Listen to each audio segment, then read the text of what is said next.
Hello guys, welcome back to Pratima's wonder life. আশা করবো তোমরা সবাই ভালো আছো, আমিও খুব ভালো আছি। তো প্রথমেই তোমাদের কিছু কথা বলতে চাই, তারপরে তোমরা তো টাইটেল আর থাম্বনেল দেখে বুঝেই গেছো যে আমরা কোথায় যেতে চলেছি। তো তোমাদের কাছে অনুরোধ রইল পুরো ভিডিওটা দেখার, প্লিজ কেউ স্কিপ করো না। আর আর যেটা বলার, আমাদের প্রত্যেককে ইউটিউব বাবাজির মুডের ওপরে চলতে হয়।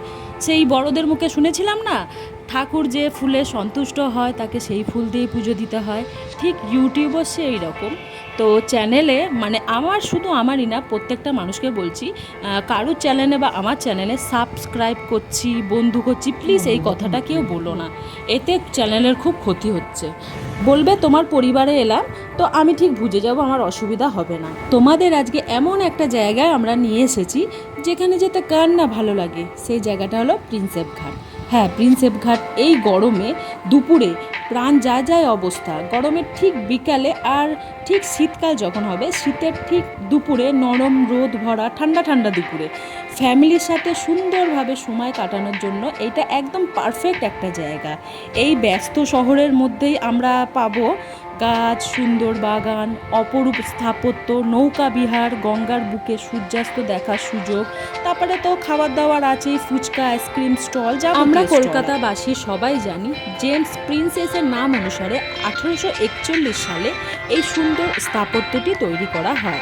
হুগলি নদীর তীরে সবুজ ঘাসে ভরা বিস্তৃত মাঠের মাঝে এই সাদা স্থাপত্যটি মানুষের কাছে খুব জনপ্রিয় একটি জায়গা।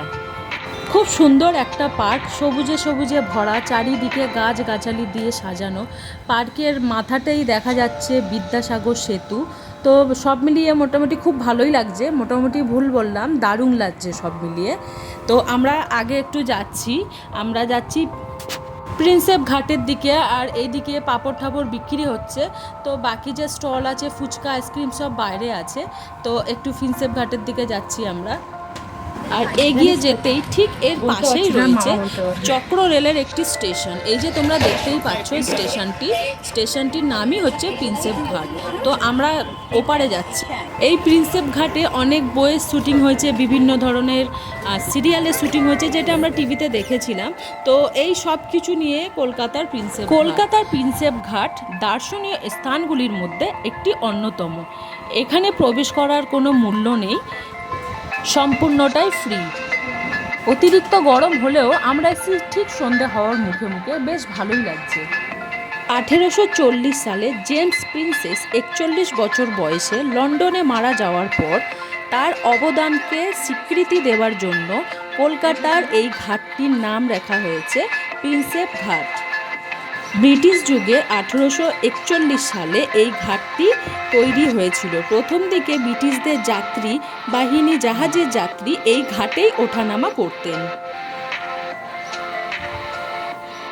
এর আগেও বহুবার প্রিন্সেপ ঘাটে এসেছি, তো যতবারই আসি না কেন দারুণ একটা ফিলিংস হয়। তো আমার তো খুবই ভালো লাগলো। আর তোমরা কমেন্ট করে জানাও তোমাদের এই প্রিন্সেপ ঘাট কেমন লাগলো। যদি ভালো লাগে তাহলে লাইক, কমেন্ট, শেয়ার আর সাবস্ক্রাইব করে দিও। লাইক দিতে কেউ ভুলো না। আমার এই ভিডিওটা যারা নতুন দেখছো তাদের কাছে অনুরোধ রইল যে প্লিজ আমার চ্যানেলটাকে সাপোর্ট করো, আমার পরিবারের সদস্য হয়ে যাও, আমিও তোমাদের পাশে আছি। তো চলো, ভিডিওটা এখানে শেষ করলাম। ভালো লাগলে লাইক, কমেন্ট, শেয়ার, সাবস্ক্রাইব করে দিও। সবাই ভালো থেকো, সুস্থ থেকো। দেখা হবে আরেকটি নতুন ভ্লগে। সবাইকে টাটা, বাই বাই।